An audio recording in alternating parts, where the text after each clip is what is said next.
Hi, I'm John Longstreet here with another edition of PRLA Short Takes, and I'm delighted to have with me today Professor Tony Simons.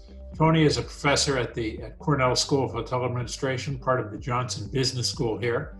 And Tony is an expert, perhaps in my opinion, the world's foremost authority on trust in the workplace, and was the first person to directly connect a trusting environment at the workplace with economic success.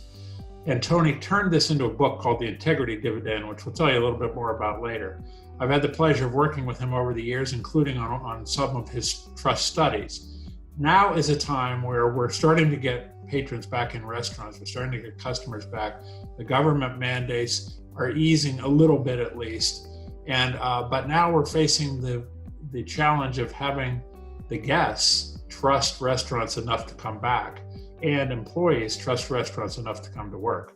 So I thought, who better than the world's expert on trust in the workplace than Tony Simons to talk with about this. So Tony, how do you define trust? Trust is super important anytime you're trying to get great customer service or loyalty or profitability, and I've been able to demonstrate that. And trust is even more important now than it was before COVID. How do you define trust? Trust is, people are converging on the idea, trust is simply the willingness to accept vulnerability. And when you think about it, you're always vulnerable to your boss, and your customers are always vulnerable to you. And right now, the vulnerability is double, triple what it used to be. That your employees, you're essentially asking your employees to risk their lives in coming to work for you. That means they have to trust you. And by the way, those employees, many of them have been laid off for a while. So you're asking them, you're digging yourself out of a hole, right? Because they've already lost out. So trust is the willingness to accept vulnerability, and people are feeling vulnerable in a host of different ways. And to show that you're worthy of taking a chance on you is critical, that you're asking them to be vulnerable to you. Everybody. Hey, Tony, starting with the employees, when you did your studies, you were determining that there were certain things that certain leaders did that built trust within the workplace. And when they built trust within the workplace, they had improved financial results, interestingly enough. Right. What were some of the characteristics or some of the actions that a restaurant manager should be aware of if he's going to build trust with his employees? Well, one of the key pieces is what I call behavioral integrity, which is, do people see you as following through on your word? And so there's some repair needed after having laid people off, because the thing is that people hold you accountable, not just for the promises that you actually made, but for the promises that they thought you made. And most employees have an implicit expectation that if they're not screwing up, they get to hold on to their job. Mm-hmm. And so some of them are going to feel betrayed already. So behavioral integrity, follow through, and real clear follow through. And when you can't follow through, you need to explain that, right? And you need to clean that up. And showing that you care, right? That's the other piece, is you need to show a genuine concern. And the thing that most people don't realize, people are suffering in so many different ways from all of this. Some people have someone at home who's especially vulnerable, or they might be vulnerable themselves, and you don't know what challenges they're facing, right?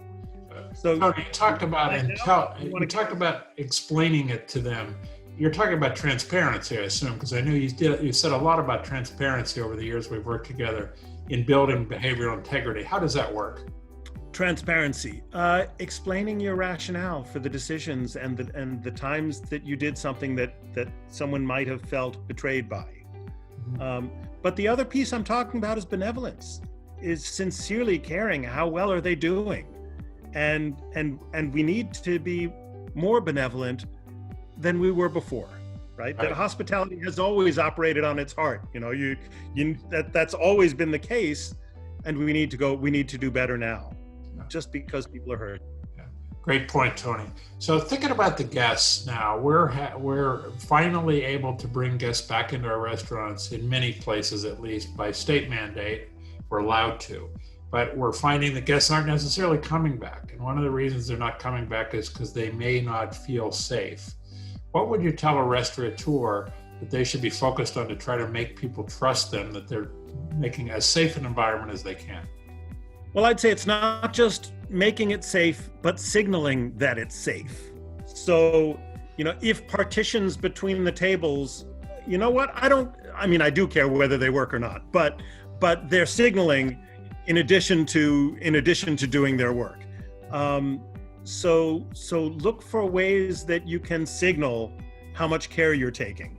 Do things visibly, be wiping things down, have the hand stations everywhere, have all your people wearing masks, and frankly deal with it when one of your customers refuses, or if it's a restaurant, granted, if you're eating outdoors, people are going without masks, but there's got to be enough space, and there's got to be lots of clues that you're being very mindful. Sanitation's always been really important in restaurants, but we try to keep it somewhat invisible. We're always cleaning behind the scenes, and what I think I hear you saying is we got to be cleaning in front of the scenes. You got to be cleaning in front of it. Actually cleaning. Yeah. Do it visibly. That's right. Great point. Really great point. You can get local government to back you up on outdoor dining. We have in Ithaca, we've shut down a few streets so that the restaurants can have tables outside. Yeah. Anything that works in that direction is very good. Yeah, to that point, we were out the other night, and the restaurant, the beautiful dining room with all of the tables appropriately spaced, all of the servers and management in face coverings, doing all the things they're supposed to be doing. Not a single table inside. Everybody wanted to sit outside. They were waiting for tables on the patio and leaving all the beautiful tables inside empty. So I think you're right.